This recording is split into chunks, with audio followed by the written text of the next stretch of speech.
यह जो दिख रहा है ना, ये क्या है, एक बेलन है ना। बेलन के अंदर क्या है, एक ठोस बनाया गया है। ठोस क्या चीज से बनाया गया है, देखो एक यहाँ से शंकु है और ये क्या है कि अर्धगोला है। शंकु प्लस अर्धगोला को मिला के एक ठोस बनाया गया है। बेलन के अंदर इसको रखा गया है। अब बेलन की ऊंचाई कितना है, 180 सेंटीमीटर। यहाँ से यहाँ तक कितना है, 180 सेंटीमीटर, ठीक है ना। और शंकु की जो है ना, ठोस की ऊंचाई कितना है, 120 सेंटीमीटर है, ठीक है। तो हम सबसे पहले क्या करते हैं, इसको आयतन ज्ञात करना है। तो हम सबसे पहले क्या करेंगे, बेलन के आयतन ज्ञात करेंगे। तो बेलन की त्रिज्या देखो, त्रिज्या कितना दिया है यहाँ पे, 60 सेंटीमीटर, नीचे 60 सेंटीमीटर है ना, 60 सेंटीमीटर है। और गोला की भी है ना, इसका भी त्रिज्या कितना है, 60 सेंटीमीटर है, ठीक है। दोनों का त्रिज्या कितना है, 60 सेंटीमीटर। अब क्या करते हैं कि बेलन के आयतन जो ज्ञात करेंगे, इसके लिए त्रिज्या दिया 60 सेंटीमीटर, ऊंचाई कितना दिया है, 180 सेंटीमीटर। तो बेलन के आयतन ज्ञात करेंगे तो आयतन क्या होता है, पाई आर स्क्वायर एच। इस पर मान बैठाएंगे तो कितना है तुम्हारे यहाँ, आर इसका मतलब 60 में 60 करेंगे, इसको गुना करेंगे टोटल को कितना है, ऐसा कुछ है, बटा के साथ हो जाएगा। इतना सेंटीमीटर की वाई किसका आयतन आया, ये किसका आयतन आया, बेलन से, ठीक है ना। और क्या है कि यहाँ पे ठोस के लेके चलेंगे। ठोस की ऊंचाई कितना हो गया, 120 सेंटीमीटर।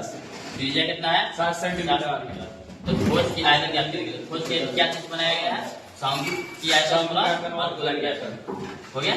तो शंकु का यहाँ फॉर्मूला लिख दिए, इस पर मान है ना, तो इसका भी मान बैठा लेंगे। अब क्या करेंगे, इससे 3 से जो है ना 60 को काटेंगे, तो इस प्रकार से है। इससे एलसीएम निकालेंगे तो 7 आएगा, जोड़ देंगे तो कितना आएगा, यहाँ पे समझ आ गया।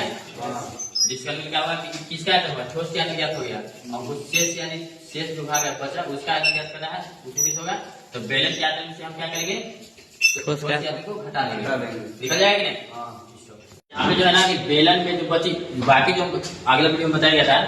अब देखो क्या करेंगे, ठोस का जो हम घटाएंगे तो बेलन में से क्या करेंगे, जो बाकी जो बचा है ना, इसको क्या है, पानी से भरा हुआ है ना। तो बेलन में से क्या करेंगे, इस ठोस को हम जो है ना घटा देंगे, तो मेरा जो बाकी बचेगा वो शेष, वो पानी का आयतन पता चल जाएगा। तो क्या करेंगे, बेलन में शेष बचे पानी का आयतन तो क्या निकाला गया था। बेलन के आयतन कितना था, ऐसा कुछ, ये वाला बेलन के आयतन था।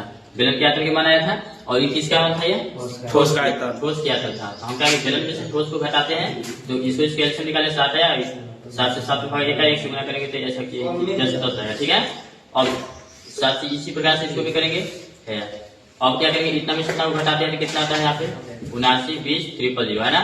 और इसके बटा गया 7। अब क्या करेंगे, 7 से जब हम डिवाइड करेंगे, इसको भागा लगाएंगे, तो भागा लगाएंगे कितना आता है यहाँ पे, ऐसा कुछ है, इतना है ना। हाँ ये है सेंटीमीटर की वाया है। और आंसर में कहा है कि मीटर बताना है, मीटर की आंसर बताना है। तो अब क्या करेंगे, यहाँ पे जो आंसर जो आया है तुम्हारे सेंटीमीटर की वाया, तो